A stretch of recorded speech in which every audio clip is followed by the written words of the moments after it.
और सत्ता में अब वो कलेश जिसका केंद्र है उत्तर प्रदेश। यूपी में शंकराचार्य अविमुक्तेश्वरानंद वर्सेस शासन प्रशासन वाली जंग आज अगली स्टेज में पहुंच चुकी है। इसमें खुली चुनौतियां हैं, असली और नकली हिंदू वाले कटाक्ष हैं और कालनेमी कलेश का राउंड 2 है। आज प्रयागराज माघ मेले में हुए कलेश पर शंकराचार्य अविमुक्तेश्वरानंद सरस्वती ने वाराणसी से एक प्रेस कॉन्फ्रेंस की और खबरों के बाजार में माफी से संगम स्नान तक के दावों पर चुन चुनकर जवाब दिया। लेकिन इसी दौरान उन्होंने कुछ ऐसा कह दिया जिससे यूपी में असली और नकली हिंदू वाली लड़ाई शुरू हो गई। आज शंकराचार्य अविमुक्तेश्वरानंद ने इसके लिए सीधे मुख्यमंत्री योगी आदित्यनाथ को टारगेट किया और कुछ चैलेंज भी कर दिए, जिसके बारे में आज हम आपको सत्ता में बताएंगे। शंकराचार्य के प्रयागराज से जाने के बाद खबरें थी कि लखनऊ के 2 अधिकारी उनके संपर्क में हैं और उनसे माघ पूर्णिमा पर स्नान की अपील कर रहे हैं। लेकिन असल में शंकराचार्य का हठ योग अभी जारी है और आज काशी से उन्होंने अपने क्रोधासन का प्रमाण भी दे दिया, जिसमें बड़ी आग है।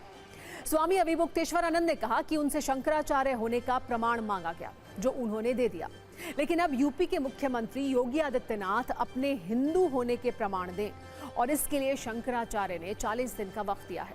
शंकराचार्य ने कहा, अगर सीएम योगी असली हिंदू के प्रमाण नहीं दे पाते हैं तो नकली हिंदू और कालनेमी समझा जाएगा। शंकराचार्य ने यूपी में गोमांस का निर्यात बंद करने की भी मांग की है और अगर ऐसा नहीं हुआ तो वो मान लेंगे कि सीएम ने सिर्फ दिखावे के लिए गेरुआ वस्त्र धारण किया है। आज शंकराचार्य अविमुक्तेश्वरानंद ने योगी सरकार के सामने अपनी डिमांड लिस्ट भी रखी है। इसमें उन्होंने क्या मांग की है और लखनऊ कूच का क्या ऐलान किया है, आप वो देखिए। स्वामी अविमुक्तेश्वरानंद की पहली डिमांड है कि 40 दिन के अंदर गौ माता को राज्य माता घोषित किया जाए। इसके अलावा उत्तर प्रदेश में गोमांस का निर्यात रोका जाना चाहिए। शंकराचार्य ने कहा कि अगर 40 दिन बीत गए और ये नहीं हुआ तो 10-11 मार्च को संत समाज के साथ वो लखनऊ कूच करेंगे और जब उनका अगला कदम दिल्ली में नहीं बल्कि लखनऊ में ही तय होगा। शंकराचार्य ने अपने बयान में कालनेमी का भी जिक्र किया, इसीलिए इसे कालनेमी कलेश का राउंड 2 भी बताया जा रहा है, क्योंकि कुछ दिन पहले सीएम योगी ने भी अपने एक बयान में कुछ ऐसा ही कहा था। एक योगी के लिए, एक सन्यासी के लिए, एक संत के लिए धर्म और राष्ट्र से बढ़कर के कुछ नहीं हो सकता। यही उसके जीवन का ध्येय होना चाहिए।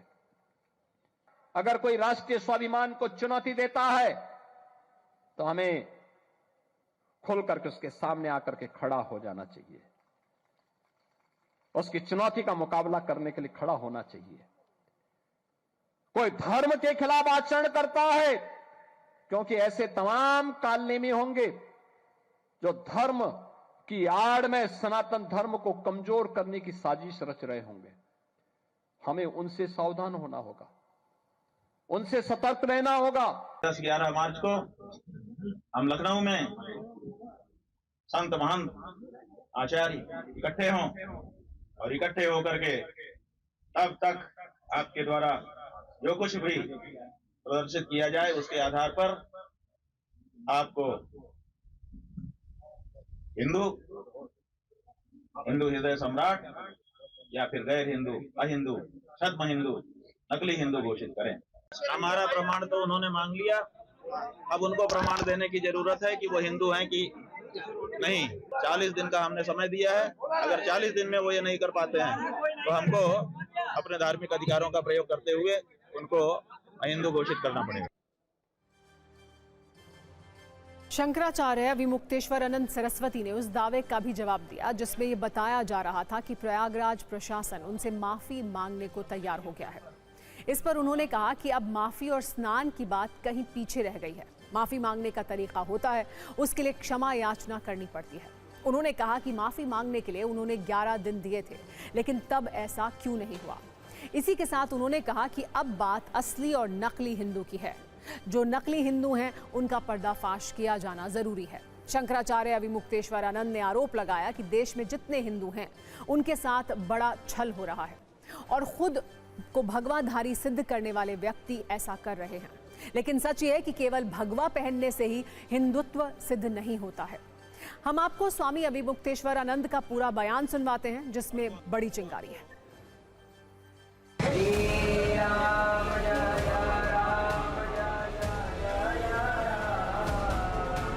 अब वो बात पीछे छूट गई बंधुओं।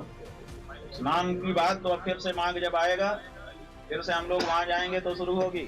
अब तो सवाल यह है कि नकली हिंदुओं का पर्दाफाश किया जाना है।